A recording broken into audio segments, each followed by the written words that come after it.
ugu dambeyn waxaan u mahad celinayaa madaxweyne Cabdiweli Maxamed Cali Gaas oo ii magacaabay wasaaraddan 28 Janaayo sanadkii 2014 muddadii aan xilka hayay madaxweyne Cabdiweli wuxuu ahaa shakhsi aad iigu qiimeeya shaqo wanaagayga wasaaraddan markii la soo magacaabay ma jirin qabiil uu madaxweynaha igagala tashaday markii la idaariyayna layma oran qabiilkaaga u shaqee ee ummadda oo dhan u shaqee baa la igu dhaariyay inkastoo ixtiraam iyo wanaag aad u weyn uu naga dhaxeeyo qabiilka aan aniga ka dhashay haddana xildhibaanada ka soo jeeda beeshayda ma noqonin kuwa aan fahmi karo siyaasad ahaan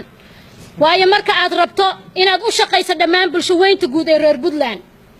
waad isqabanaysaan cid walba oo wadata dana gaar u ah wayna wanaagsanaan lahayd qofka kuga eedaynaya inaadan wax u qaban beel hebel inuu isagu isweydeeyo bal wixii uu qabtay ama ummadda uu qabtay iyo kitaabka uu maray wuxuu ka miri dhalay aan ka ahayn walaalkii ama inaadeerkiisa inuu beesgeeyo waxa dad badan isweydiinayaa sababta aanan ugu jirin wasiirada cusub walaalayaal sababtu waa hal qodob oo ah meeshii layga rabay inaan qabiilkayga u shaqeeyo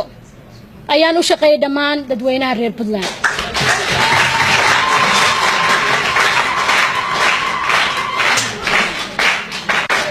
haddii xildhibaanku dabagalo wasiirka shaqeynaya isagoo tiisa eegaya asna uusan dalka waxba ku soo kordhinayn seema talaad ugu noqonaya shacabkay ka soo jeedaan iyo deegaamada ka soo jeedaan ee ka jirta nolol aad iyo aad u hadda reer Puntland idinkay idinku xiran tahay qof axdiga ilaahay rumeeya inuu idin shaqeeyo idin yimaado ama gabarhaada ama hawiil ha ahaado idinkay idinku xiran tahay inaad heshaan isin danihiina ka talinaya idinkay idinku xiran tahay inaad heshaan xildhibaano danihiina ka talinaya